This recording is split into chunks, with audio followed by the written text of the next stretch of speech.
Hi, everybody joining us online and everybody in the room as well. Thank you very much indeed for being here this afternoon. My name is Ros Williams, and it's my pleasure to introduce our PhD Summer School for the Digital Good Network keynote address, which is provided this year by Professor Dorothea Kleine. For those of us joining online, you may not be able to see, but there is a cohort of PhD students who join us, and some other folks as well who've joined us too, for the annual Digital Good Network PhD Summer School. And we're really proud to have all of these students join us from around the world, both the UK and internationally, to think about what it means to build a good digital society and think about that from an interdisciplinary perspective. We've got a really interesting mix of people in the room who are all very excited to hear from Professor Dorothea Kleine. Dorothea is a member of the ESRC Digital Good Network College of Experts, and she provides, along with other colleagues in that college, strategic guidance for our network. So it was a no-brainer to invite her to come speak to us today. She's also, along with that, more importantly, the director of the Institute for Global Sustainable Development at the University of Sheffield that you're joining us at today, where she leads the Digital Technologies, Data and Innovation Group. Dorothea is a professor of human geography, and her research investigates sustainable human development, global justice, and the role of digital technologies in making progress towards these aims. She's published widely on the potential and the ethical challenges of digitalization in sustainable development in both the global south and north, focusing in particular on the perspective, agency and creativity of the more marginalized. And she is well known for her theoretical work, in particular applying the capabilities approach to digital development. She combines conceptual and international policy level work with ongoing empirical research, including participatory action research and co-design. We'll hear about this today. She's undertaken research in Europe, in Latin America, the Middle East, and in Africa. She was the founding chair of the Digital Geographies Research Group at the Royal Geographical Society. So Professor Dorothea Kleine holds a PhD from the London School of Economics and Political Science, where she was based in both geography and the Media and Communications Department, so an interdisciplinarian herself, I think. And we're looking forward to hearing her talk today, which is titled Building Better Digital Futures, Sustainability, Equity, and Co-Design Justice. I'll now pass over to Dorothea. A round of applause, please.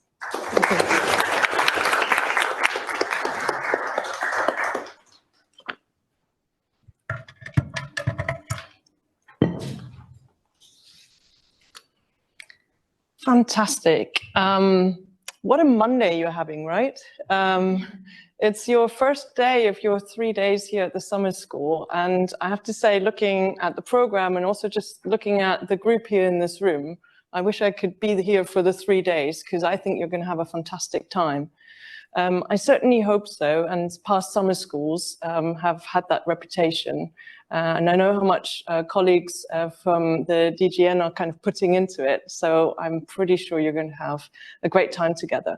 I envy you those conversations as well. But let's see what I can maybe contribute into the mix. Thank you, Ros, for the very kind introduction, and I will see what I can do.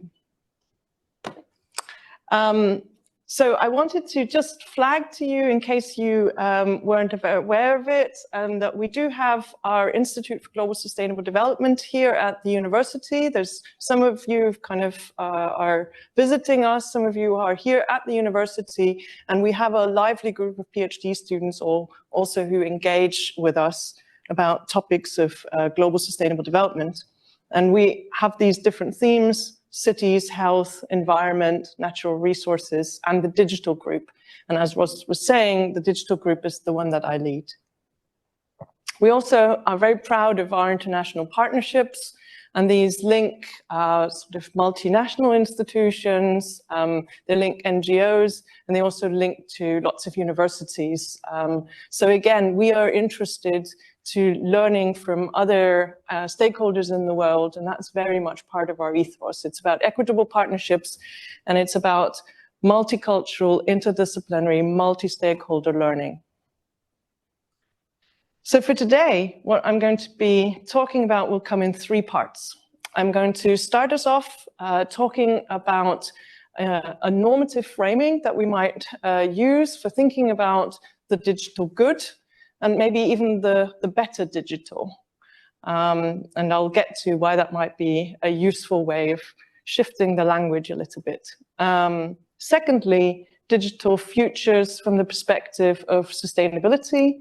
And thirdly, from the perspective of equity. And I'll speak about co-design in that third part.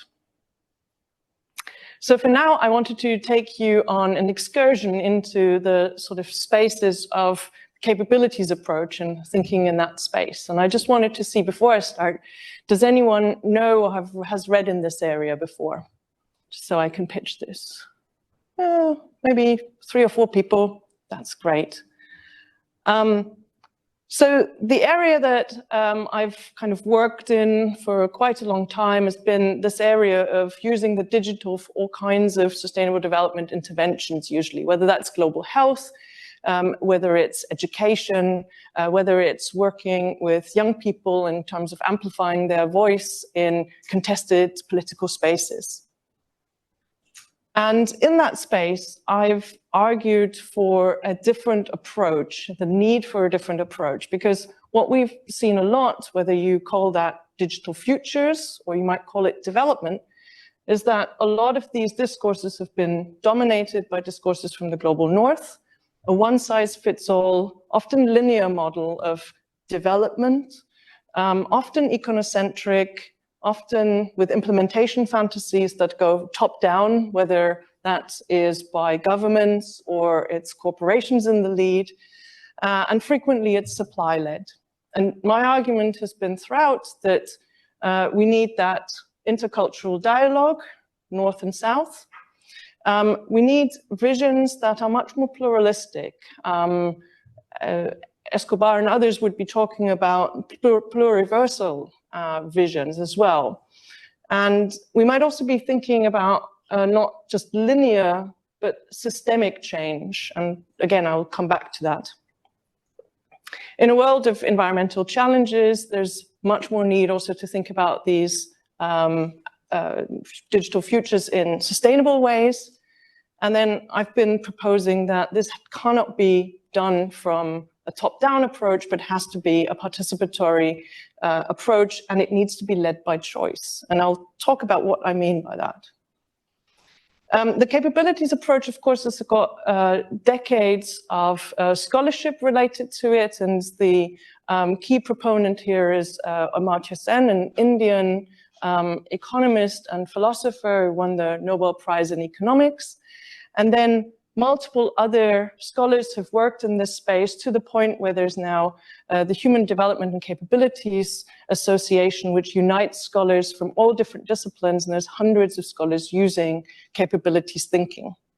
Why was it so path-breaking? Well, partly because in a space, and this was particularly in economics, it actually proposed that we shouldn't be so econocentric. It was actually offering a model beyond growth and talking about development as a process of expanding the real freedoms that people enjoy.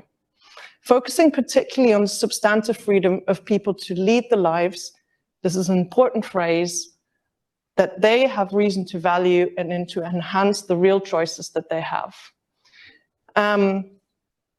And what this means is that this idea of capabilities is really central to what we might understand of kind of what better digital futures might look like. Unfortunately, you will have used capabilities in lots of different ways before, and I think a fair critique to Sen and others is that couldn't you have come up with a different term?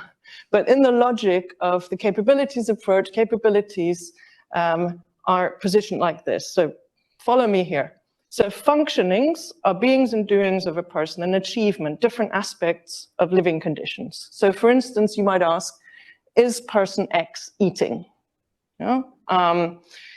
The capabilities approach is about a set of vectors of functionings reflecting a person's freedom to lead different types of life and the abilities and opportunities to do so. So this is a notion of the freedom. And importantly, you might not ask, is this person eating, but does this person have the capability to eat? In other words, they may choose to fast, they might choose to diet, but they have the freedom to eat if they wanted to. And this is really important in my view when we talk about the digital, because way too often we talk about, is this particular digital agricultural app being used by this person as a sign of success, when we should be asking, does this person have a choice to use this app or not? And equally, is this person using a social media platform? How many people are using this and so on as a sign of success? I'm arguing that that's not the right question. The right question is whether or not people have the freedom to use it if they choose to do so. And I think this is important in respect to autonomy of the self, autonomy also not just the individual, but also collectives, and it is also culturally respectful, because we may not all agree interpersonally or interculturally how we might want to live our digital lives. So this is potentially just a framework of thought or a sensitizing device to query what kind of questions we ask. It's an alternative evaluative framework. And you can imagine that in some of the more monolithical spaces of development, there's sort of often this techno-rational notion of success or failure of a particular intervention with like big frameworks of evaluation and so on. And actually breaking that open for diversity, for interpersonal and cultural diversity and choice is a really important aspect. It also creates a continuum between abolition of a particular technology, basically saying, oh, I'm staying away from all social media, or adverse inclusion, saying, well, there's no choice, everyone has to use this app, otherwise you can't come onto this campus, or you cannot be part of this particular group. Instead, it focuses on choice for the citizen user and a form of digital sovereignty based on that. So it makes space for pluralism, it makes space for diversity in cultural and interpersonal terms. And it emphasizes that individual agency, choice, and indeed participation. There's another aspect to capabilities that you might find useful to think about, which is well-being freedom and agency freedom. So there's a distinction between, in that literature, between a general achievement of well-being, for example, health and nutrition, well-being freedom that a state might choose to provide, but then also importantly, that aspect of the freedom to choose and have agency, freedom of expression and voice, which is refers to basically what the amount of agency or freedom to choose a person has, and that's agency freedom. So there's different aspects of freedom that are being discussed. At UN level, there have been other scholars like Mahbub al-Haq who've integrated the capabilities approach into key development measures. So anyone who knows about the Global Human Development Index, that's based on capabilities thinking. Scholars like Martha Nussbaum have operationalized the capabilities approach by creating a particular list of capabilities. Other scholars say, no, that's not how we want to operationalize it. But there have been these proponents, and Ilse Osterlaken has written, for instance, how we need to move from a design perspective, design for market, to a more human-centered design, a capability-sensitive design.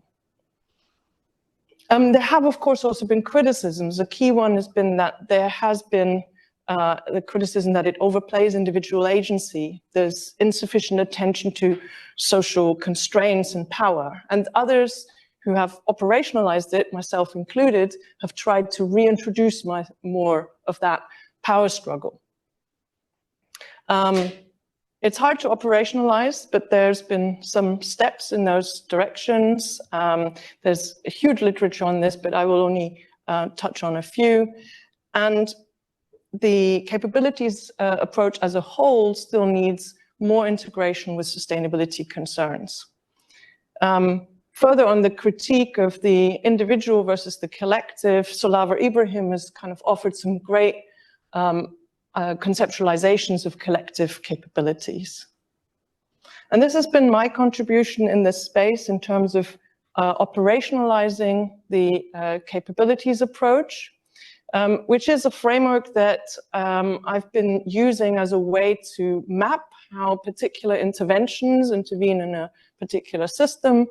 I've also used it when we've done participatory work with people talking, not first with, here's the interventions that I'm sure you basically want, but we've started always on the right-hand side of this, discussing people what kind of outcomes, we might call them development outcomes, that they want to see. What kind of lives do you want to live?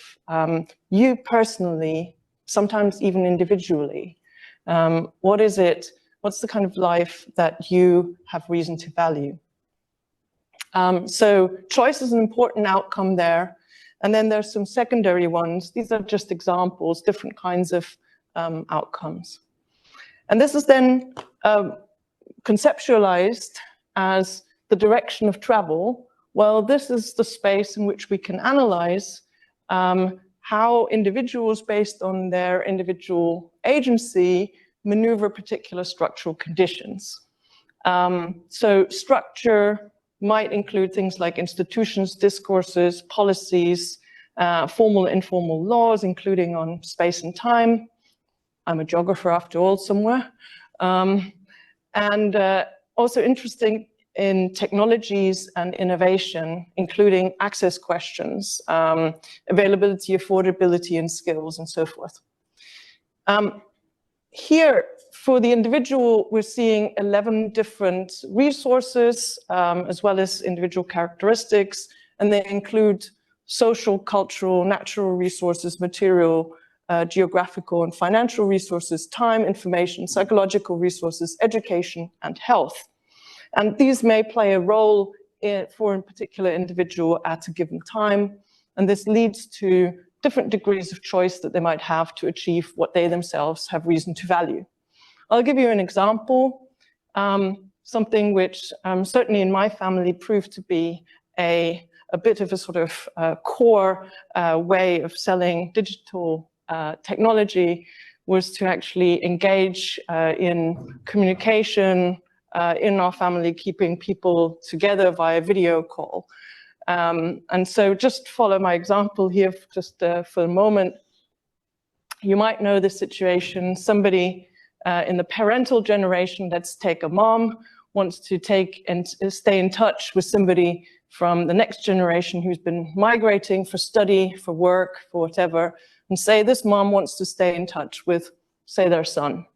And so their aim might be easier communication with this family member. Now, we might be looking at this person's set of resources. We might be looking at material resources, whether end devices are available. We might be looking at the financial resources for data, the time available, psychological resources like confidence, and educational resources like digital literacy, being able to use all of that.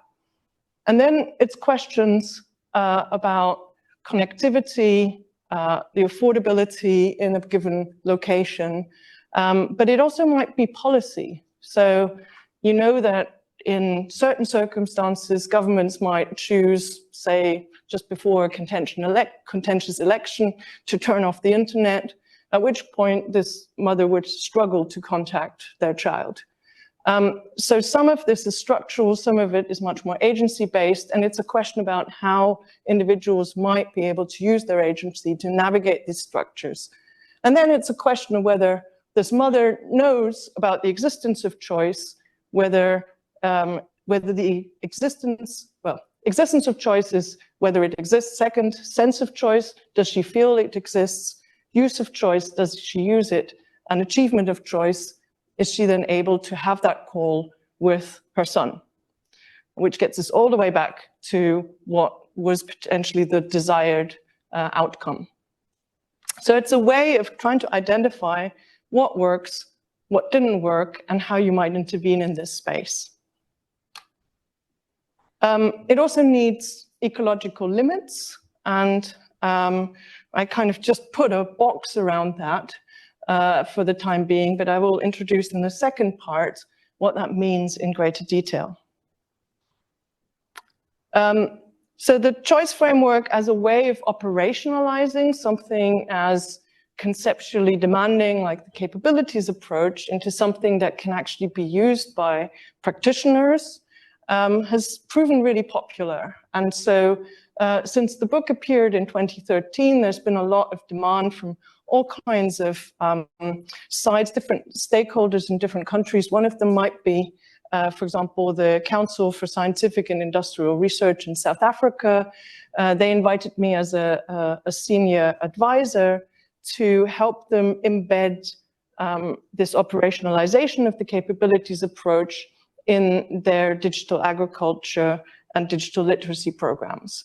And so understanding better, you can see me doing some participatory exercises based on the simplified choice framework there with them to try and translate this. Because there's no good, in a sense, critiquing a monolithical, econocentric way of thinking about it if you can't offer an alternative pluralistic model which is actually still applicable and operationalizable in practice. So that was the aim there. Now, just putting a frame around it and saying it's within ecological limits might seem a little bit facile. And so I did work further on this in this area, and I'll take you through some of this in the next section of the talk.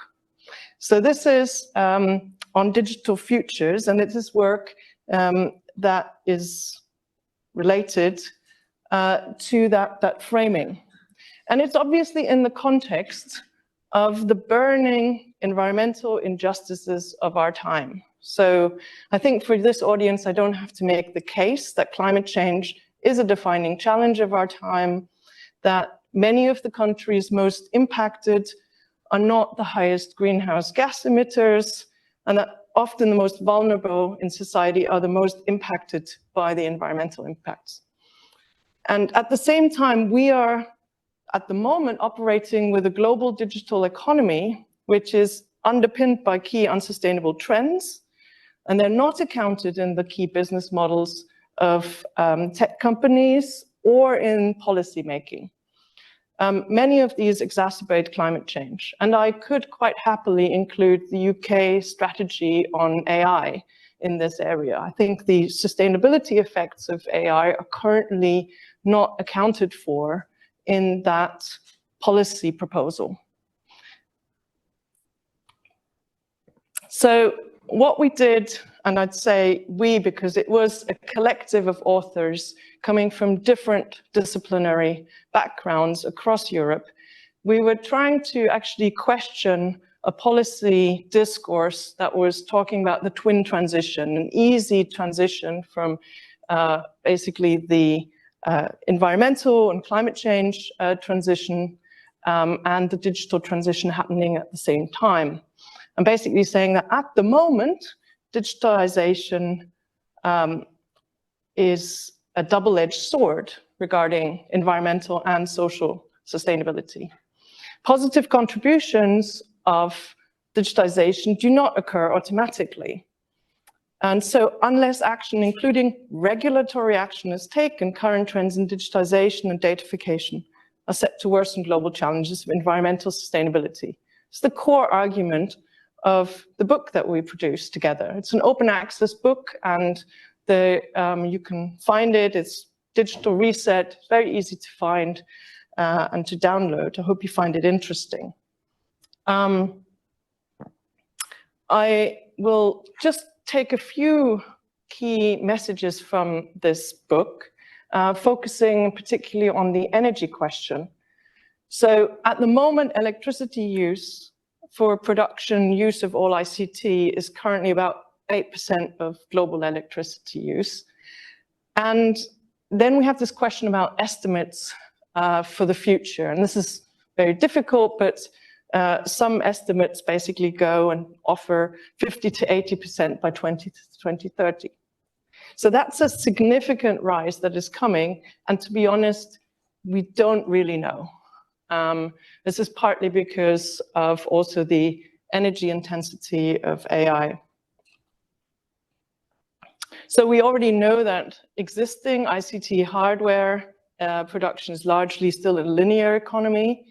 Recycling is minimal, only a small subset of minerals in the hardware is recoverable, and global demand for copper, lithium, cobalt will exceed projected production and processing capacities by 2030. So this model is currently unsustainable. We have, of course, seen some key efficiency gains also in the design of telecommunication devices, but this is counterbalanced by new data-intensive mobile services, and the rebound effects often wipe out the efficiency gains. We're seeing data centers that are frequently also making improvements in their own energy use, but this is outstripped by demand. And we're seeing smart devices, Internet of Things, and so on, which are energy intense, and they are increasingly proliferating. AI is, of course, highly energy intense, both in the training of the models and in the use. And at the same time, key corporate actors so far have not managed to decouple their revenue model from their energy use. So here's an example, for example, from Alphabet, which has tripled its energy use in the last 5 years. And interestingly, the lines of revenue and the lines of energy use are in parallel. And this links to, for instance, business models that are dependent on user engagement and also data extraction, monetization, online advertising, but then also the significant increased use of pushed video content, which is very energy intense. We also looked in the book at the corporate strategies for sustainability, and we were seeing this in comparison to the aim for 1.5 centigrade degree global warming limit, and none of them is ambitious enough to help us meet this. But it's really interesting actually to look into the detail what different companies are proposing. In the book, we look at these challenges also by different sector, because sometimes it's very difficult to talk about this without looking at specific sectors. So we focused on agriculture in a chapter, on mobility, on circular industry, distributed energy, building sector, consumption, and so forth. And it's worth going into more detail if those are areas that you're working on. But we didn't leave it just with critique. We found it really important to propose, right, what would a sustainable digital future look like according to this particular group of experts? And we, after 18 months of different deliberative workshops, we came up with these 7 principles. So the first one was regenerative design, saying that the design of digital technologies should be determined by democratic and participatory processes and help regenerate natural ecosystems and promote social cohesion. Then we focused on system innovation. So digital technologies should be used for system innovations that after the basic operational patterns that change the basic operational patterns of sectors and arenas, rather than just incrementally optimizing the status quo. So we're actually talking about profound change that includes profound change of business models. For sufficiency, we were talking about how the prevailing strategy of using digital technologies to improve efficiency needs to be guided by an overarching strategy for sufficiency, aiming to use enough rather than more. Then we had circularity. Digitalization should be geared towards achieving circular production patterns, both in the ICT sector as well as in other sectors. And there are some really smart gains that could be made here around smart logistics, where the circular economy in other sectors could be supported by the digital. Sovereignty, The use of digital should be geared towards enlarging citizens' freedom of choice and reducing dependencies. Resilience, using digital technologies to foster economic decentralization and establish distributed economies to improve economic and societal resilience to crisis. And then equity. Digitalization should be designed to improve social and environmental equity. And I'll talk a little bit more about what that means in practice in a moment. In terms of feeding this kind of vision, these ideas into the policy space, for starters, we needed to actually try and convene policymakers from both sides, from the digital and from the sustainability policy space. And those are they often sit in different ministries, and often they don't meet at the same conferences.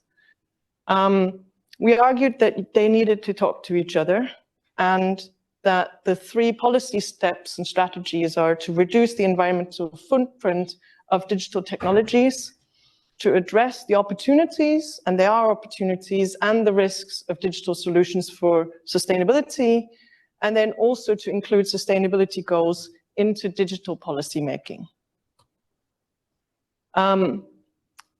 We thought that it was important that policymakers should reaffirm the belief that they can actually, as stakeholders, still shape the curve, that they are not destined to always just run after the technological curve.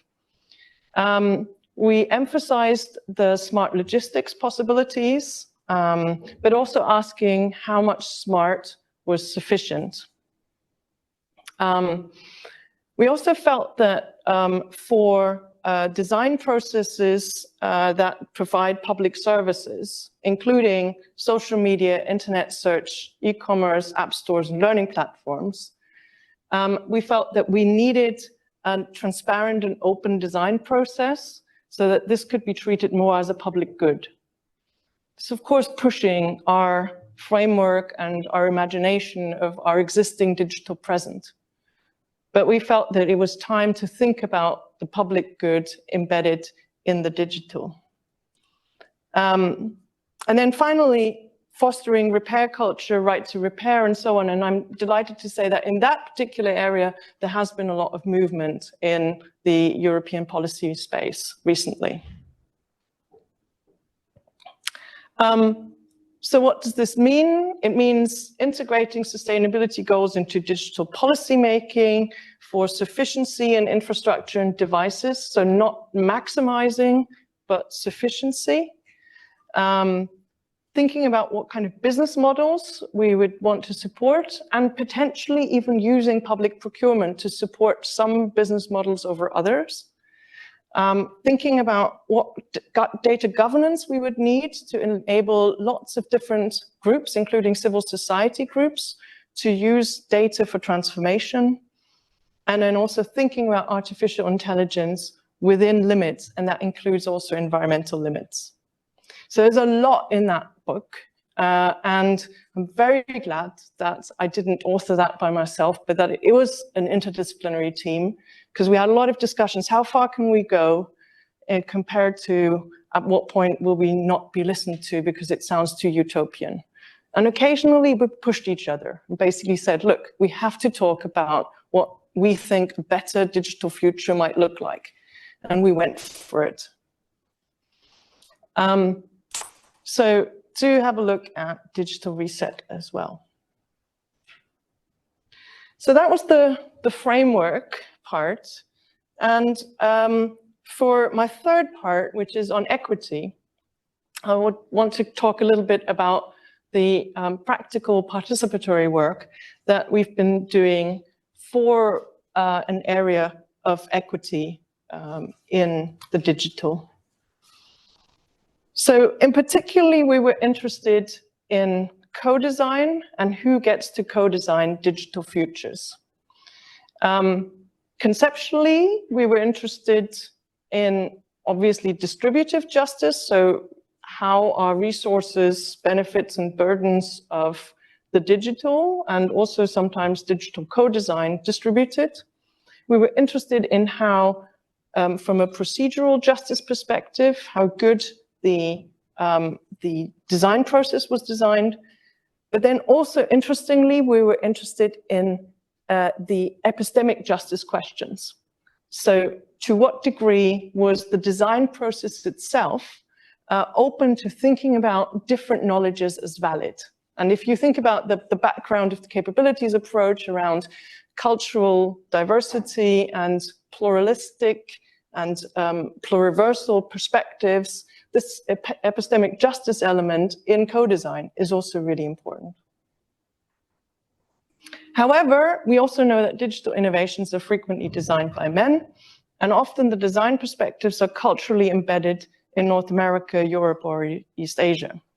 And in this particular area, ICT for development and in HCI in the Global South, frequently women have been framed as these hard-to-reach groups. So first you design the thing, the technology, the intervention, and then frequently women are kind of framed as users that you need to reach, rather than as co-designers.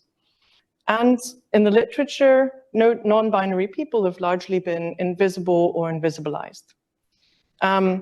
There's other scholars such as Andrea Jimenez, Paul Mungai, and others who've been arguing that women should be included as co-designers.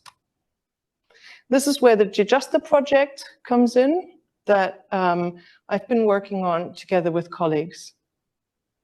And so this is framed as gender justice in STEM research in Africa. It's funded by the IDRC, the Canadian funding agency, and its aim was to improve the representation of women in IT and data science and HCI and ICT4D, and also improving gender analysis in this space.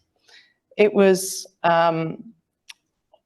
led in this particular work package and also overall by the PIs from the University of Cape Town in South Africa and Fiona Msosi from Makerere University in Uganda. And I was a work package co-I, a work package lead and co-I in that project with some colleagues. And our theme 3, advancing the use of gender analysis in design approaches in HCI and ICT4D, was the element of the overall project that was particularly engaged in action research. So here you can see that basically for work package 3, we had colleagues from the UK, from Uganda, and from South Africa working together. And there's a really interesting literature on this around gender analysis and design, around gender-aware co-design methodologies, and in particular also questions about intersectionality and breaking open that language of women and technology. I could talk a lot more also about the cultural embeddedness of those different languages in our 3 societies in UK, in Uganda, and in South Africa. But from a co-design perspective, this was about how to, on the one hand, learning how to shape. So this is about building co-design skills, and on the other hand, also creating opportunities to shape. So improving co-design processes to allow women to kind of engage. And so we tried to reimagine processes so that they could allow women and gender diverse people to contribute fully using their design readiness and participating in a more gender just design. We worked on 2 different levels.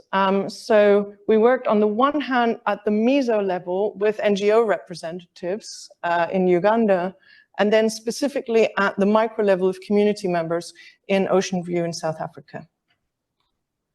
For the community partners, we worked with Women of Uganda Network, and Fiona Msosi has got these long-standing links with them. Their main aim is to leverage the potential of ICTs to be used by women as tools to share information and address issues collectively. And they're effectively a network of different activists, NGOs. In the South Africa context, we work with community residents. Again, this is and an area, Ocean View, which is a low-income suburb on the Cape Peninsula. Its history is that it kind of goes back to a township, Slangkop, which was formed under the apartheid regime in 1960s to house so-called colored people who were displaced, and that to this day in Ocean View remain isolated from the rest of Cape Town. And there's an activist collective, Black Equations, which provides low-cost internet and access to digital resources to the community and through a community wireless network. And again, there were existing links with that group, with Black Equations, that meant that we were just, in a sense, grafting a meta-discourse around gender justice on existing project engagements.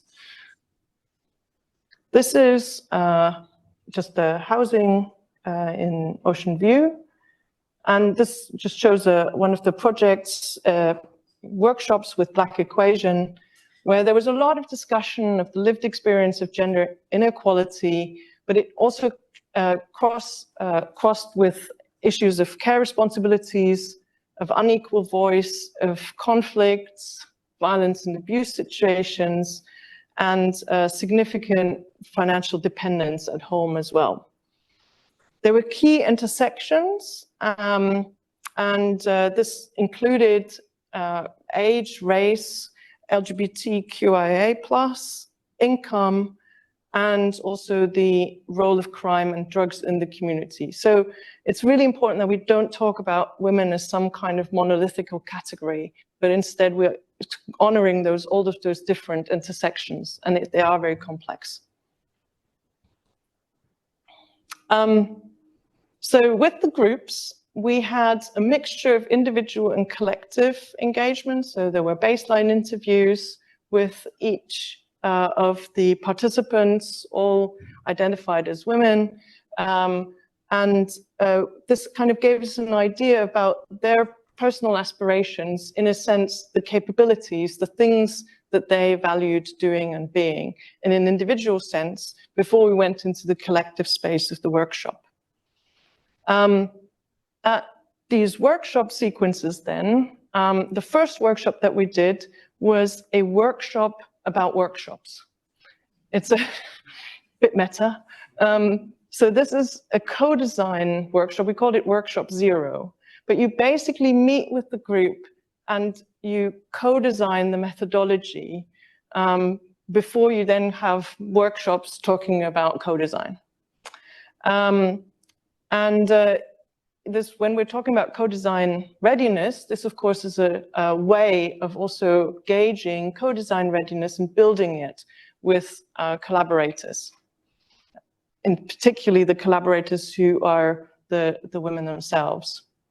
So in workshop one, then we reflected on gender analysis and how to improve respective tools.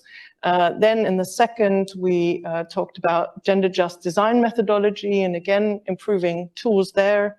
And then talking about, in the third workshop, about co-design readiness and how to improve the tools there. And then we returned to the individual methodological side and actually did reflection interviews with each of the participants in Uganda and South Africa again, before sharing findings, gathering feedback, also reflecting back some of the toolkits that we had kind of produced. Some of the toolkits, you can see this is an early version. We developed them, we brought them to a practitioner and academic workshop at a conference in Nairobi, improved from there, and then recently we launched those toolkits. And we're currently disseminating tracking impact of those toolkits. The toolkits themselves, I'll share a QR code so you can also download them. I hope you find them useful. They were really challenging trying to make them speak across different disciplinary boundaries, because you might have some subjects who, when they talk about gender analysis, they might still be counting women. And they might be basically identifying in a binary sense. We've got this many men, this many women actually participating in their workshop. And that's the extent of gender analysis for a particular project. And then, of course, you have disciplines who have much more tradition of more sophisticated forms of gender analysis. Plus, you have a cultural context, which in some cases allows you to talk beyond the binary, and other cultural contexts which don't allow that. So it's complicated, and so actually pitching this toolkit right has not been easy. So I'd love to also hear feedback from you. Equally, a co-design toolkit, this is the second output there as well. Again, it talks about aspects of co-design and co-design readiness. The considerations that are built into the toolkits are questions about intersectional lived experience, so prizing open this idea of the monolithical category of women,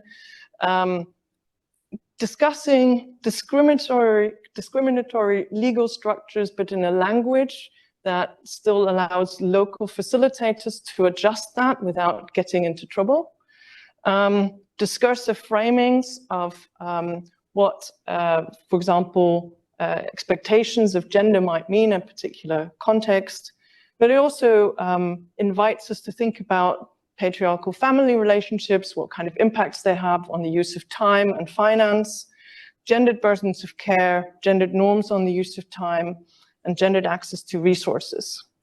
We discuss unsafe and safer spaces, and maybe that's a better way of framing it, safer, less safe.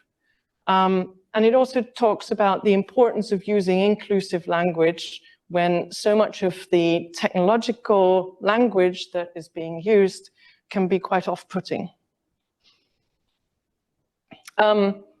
It can help, at least sometimes when you try to systematize, to map all of these aspects back onto the mapping of the choice framework, for instance, and we found that in the co-design process, discourses, policies, norms on the use of time, also questions of availability, affordability, and skills played a role. And that when it came to co-design readiness, we know from the literature that there's a lot of discussion here around time. This is one of the classic questions of gender analysis and participation is time. Finance and material resources played a role, but significantly also this interplay between social resources and psychological resources in group dynamics is a really fascinating space. And it's not linear. You can't just say that once, and participation and participatory literature has a tendency to romanticize the group as always psychologically empowering. That group process needs to be very carefully also coached and held in order to make the social resources that come together also psychologically supportive. And so that relationship between the social and the psychological is something very interesting to observe in co-design. By the way, it also means that co-design is probably best done in interdisciplinary teams because it's very hard to have all of the technical skills required and all of the facilitation skills required to hold those kinds of complexities. So we offer some gender-just co-design strategies. We argue that in the logic of capabilities thinking, if we mean a plural understanding of the digital good, of positive digital futures, then we need to co-design for diversity. We suggest applying the most progressive gender lens that is feasible in a given cultural and social context. We also realistically have learned from also our participants and from our own experience that we need to prepare for backlash as we do so. We heard about how to mobilize allies, and we put this into the co-design toolkits as well. In particular, the right moment, how to bring, for example, male allies into the space, keeping a safe space and bringing in allies at an important time. How to navigate gatekeepers, how to design welcoming, inclusive, safe spaces, how to build psychological resources. And fundamentally, where all of this leads is to actually, we don't just need to design good co-design processes, but also good co-design readiness. If you are interested in any of this work, if you want the toolkits and so forth, it's all on that website. And of course, it's a collaborative effort. You will find also a reference on all of the toolkits to the collaborators. So I'm going to wrap up with just this sort of summary of what I was trying to talk about in the 3 different parts of the talk, which is fundamentally that we need a different approach to digital futures, a people-centered approach, one that is inclusive of perspectives from the global south and the north, which is pluralistic, pluriversal, if you want, open to diversity, yes, celebrating diversity interpersonally and interculturally, one that is systemic in its understanding, it recognizes the importance of sustainability, it's participatory, and it's fundamentally led by choice. Thank you.